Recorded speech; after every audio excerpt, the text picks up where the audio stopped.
I surrender to the Almighty, my mind, speech and body.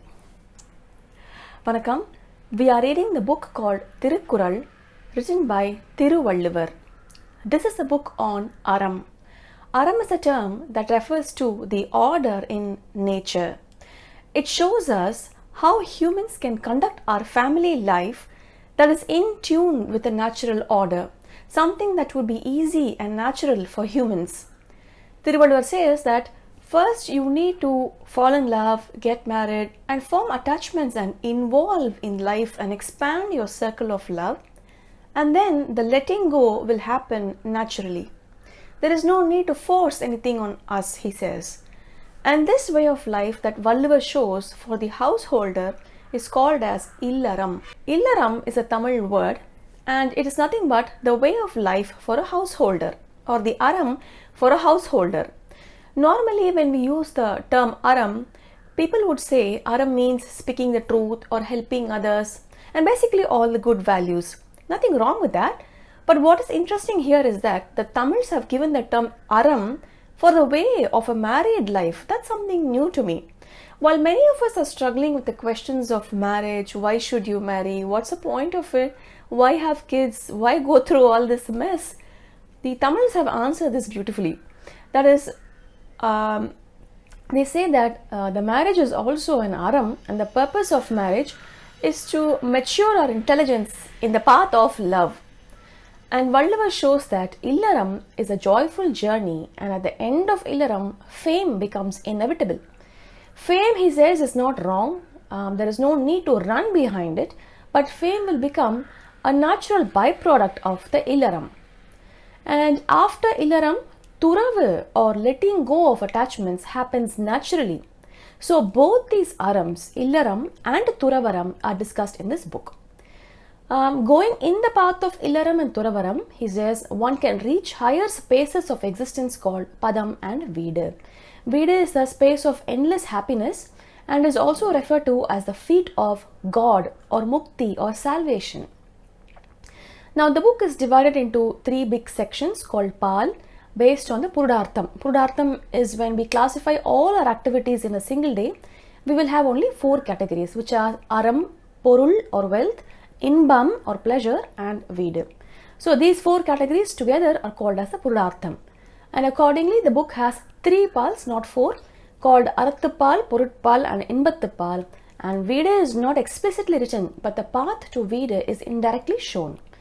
We have seen all of these ideas in detail previously, so I am only giving an overview. So we have the three Paals, the Arathu Paal, Purut Paal and Inbathu Paal, and each Paal has smaller sections called Iyal, and each Iyal has even smaller sections called Adhikaram or chapter. Now Parimazhigar writes commentaries for this book, and he gives an introduction about how the book is structured and who should read it and why. And this introduction portion by Parimazhigar is called as Paal-Paayira, and we have finished reading this Paal-Paayira written by Parimazhigar. Now we are entering the first Paal of Thirukkural, which is the Arathu Paal. In Arathu Paal, the first Viyal is called as the Paayira Viyal, Paayira Viyal, and the first chapter in this Paayira Viyal is called as Kadavul Vaazhthu, which translates to praise of God. Now there are many gods worshipped in Tamil culture, so this automatically raises the question, which god is Thiruvalluvar praising in this chapter? In answer to this, Parimazhigar tells us that the author Thiruvalluvar has dedicated this chapter as a prayer to the god that presides over the subject that he is writing about. Now we know that the subject of Thirukkural is Aram, Porul and Inbam, the three Paals. So then which gods are responsible for Aram, Porul and Inbam, and why? To understand what they were referring to as God and how they associate the God to the subject of the book, we have to take a look at how they understood the world. Now our ancestors tell us that the world is made of things, living and non-living things, and things are made of Gunas. Gunas are properties or qualities like softness, sharpness, hardness, the green color and so on. And even though there are millions of objects around us, the number of Gunas can be classified in just three categories. They are the Sathvikam Guna, the Rajasam Guna and the Thamasam Guna. The Sathvikam Guna is responsible for creative things, wisdom, education, music, etc. The Rajasam Guna is responsible for the actions that we do towards a goal. And the Thamasam Guna is responsible for the destruction, the lethargy, incorrect understanding, also called as a mayakam. Our ancestors gave many insights using this idea of gunas, and I talked about how during a single day, the Sathvikam Guna is dominant in the early morning, the Rajasam becomes dominant in the midday, and the Thamasam sets in after the sunset. And even our lives show these three gunas. In the early childhood, we are filled with Sathvikam, and that's why we dedicate this time for learning. And the next 15 to 20 years, we are dominant in the Rajasam energy, and we seek a partner and enter into marriage and work for our family in this age. And after a few years, we tend to retire when the Thamasam sets in. And if we take this human body, the head and the neck is associated with Sathvikam because it has all the organs of intelligence. The region below the neck up to the hip is used in doing digestion and respiration, and this is associated with a Rajasam, and the region below the hip is associated with the Tamasic Guna. The color white is associated with Sathvikam, the color orange or red with Rajasam, and the color black with Tamasam. And I also explain why these colors are given to these gunas. In each single day, we keep moving from one guna to another, and it looks like we have no control over it. But in the last video, I said that the gunas that we experience can be controlled using the air that we breathe and the food that we eat. And pranayama is the science that deals with understanding the relationship between the air we breathe and the gunas. Now, when we move from one guna to another, for example, when we move from the Sathvikam to Tamasam, our mind tends to get a little confused. And how do we overcome this? How do we prepare ourselves for such changes? Also, I mentioned that we experience the gunas in certain patterns as we move through time. That is, as we move through the days of the week, the gunas change in a certain pattern. On certain days of the week, a certain guna becomes dominant. Also, there is a pattern in the gunas over the month and also over a year. Now, food and air we can control, but what about these weekly and monthly changes? How do we know when the gunas are dominant, and how do we prepare ourselves for these changes? And how does all of this information relate to the chapter Kadavul Vaazhthu in Thirukkural and God and all that? I will talk about that now. Now, if you can recall, I said that the early morning is dominant in the Sathvikam Guna, and in the noon there's more of Rajasam, and the Tamasam is dominant in the night. We also see that we are all affected by the change in these gunas in a single day. For instance, when the sun goes down and when the darkness sets in, we are a bit scared and we close the doors, we lock our homes, and we are struck with a little bit of fear. This is a Tamasic Guna. And when the sunlight comes back in the morning and we hear the birds chirp and the fresh air, all the fear goes away and we come back to Sathvikam. So as we move from one guna to another during the day, the gunas meet, and here there is a possibility for confusion. In order to overcome this confusion, a practice called Sandhya-vandhanam was recommended. Sandhya-vandhanam is a prayer ritual done at particular times during the day when the gunas meet. Sandhya means meeting in Tamil. We call it as Santhippu, and Vandhanam translates to greeting. So, Sandhya-vandhanam translates to greeting the meeting of gunas. There are two such meeting points of gunas in a day that calls our attention. The first meeting point is at dawn.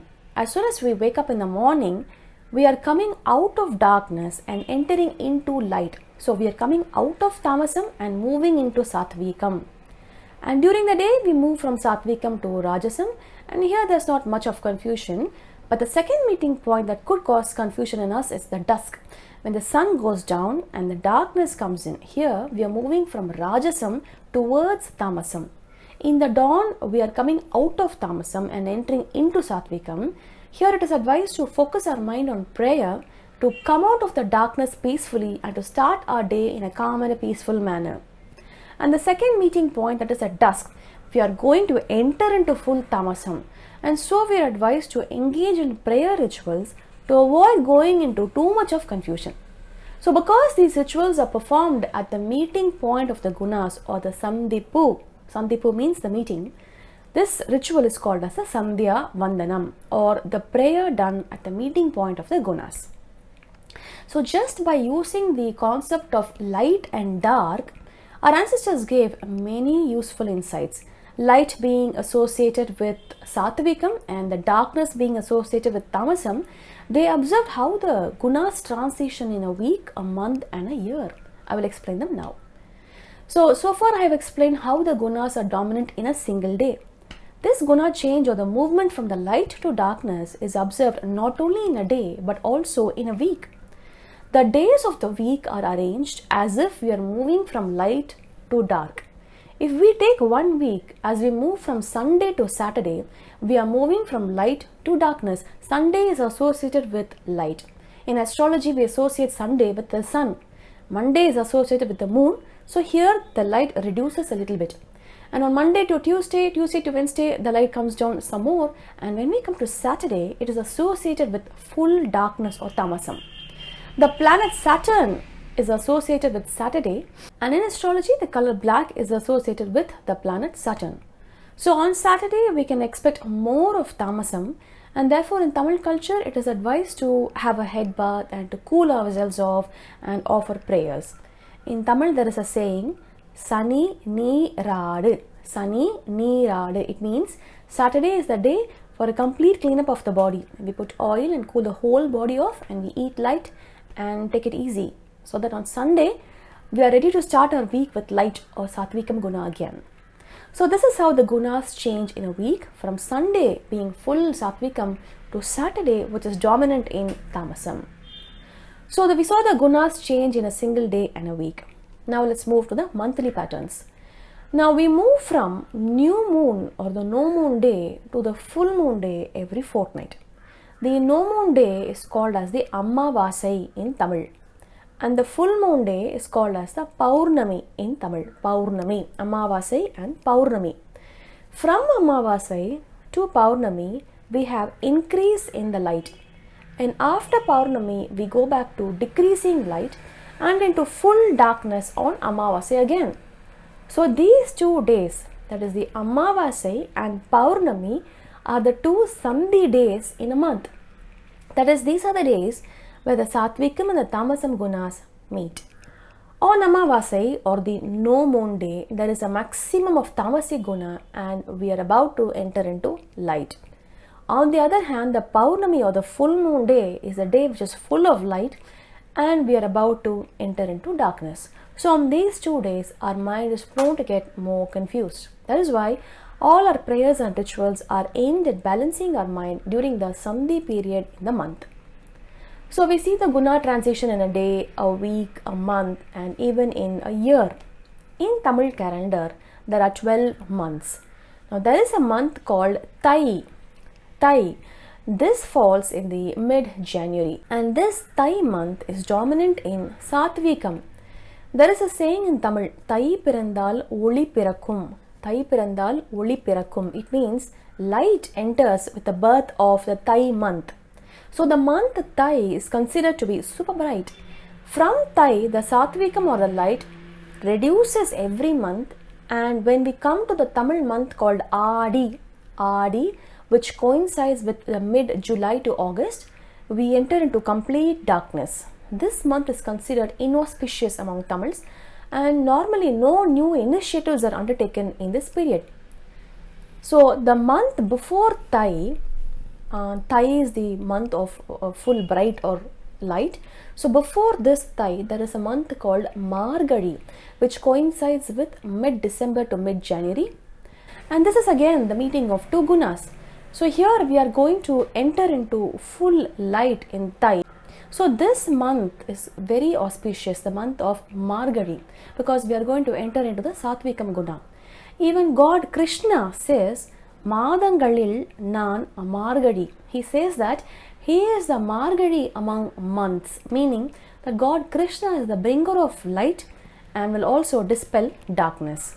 And so this time, the time of Margazhi, is best spent in devotion and prayer, and no other task other than prayer is encouraged during this period.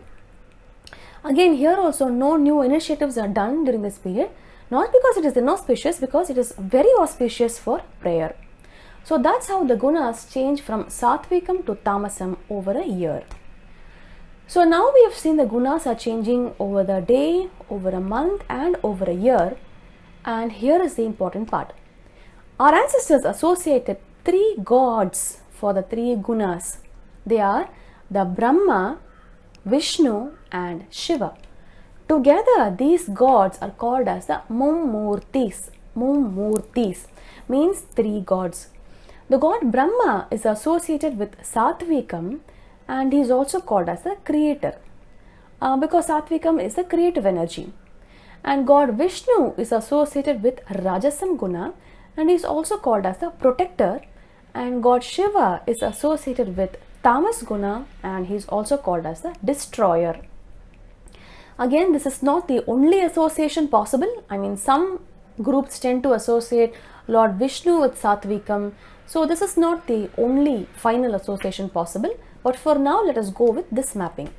Also, this is not only in Hinduism. I believe some other religions also have a god for creation, protection and destruction and all that. So I suppose you could draw parallels from other religions too. So here we have the 3 gunas, the Sathvikam, Rajasam and Tamasam, and the corresponding activities of creation, maintenance and destruction, and the 3 corresponding gods, the Brahma, Vishnu and Shiva. Now the wife of Brahma is goddess Saraswathy, and she is always shown as wearing a white sari, white being the color of Sathvikam, and Brahma is shown as reciting the Vedas, and his wife Saraswati is worshipped as the goddess of education and wisdom. The wife of god Vishnu is goddess Lakshmi, and she is shown wearing a red sari, red denoting the color of Rajasam Guna. And as you can see, the gold coins are seen to be coming out of her palm into the pot in front, because the Rajasam is the energy of working towards a goal. And the wife of Shiva is the goddess Kali, and she is worshipped as this fierce goddess with black skin, denoting the Tamasic Guna. She will destroy the negativity in us. Okay, so where are we going with all of this? You are probably wondering how all of this is related to Kadavul Vaazhthu. I'm getting to that.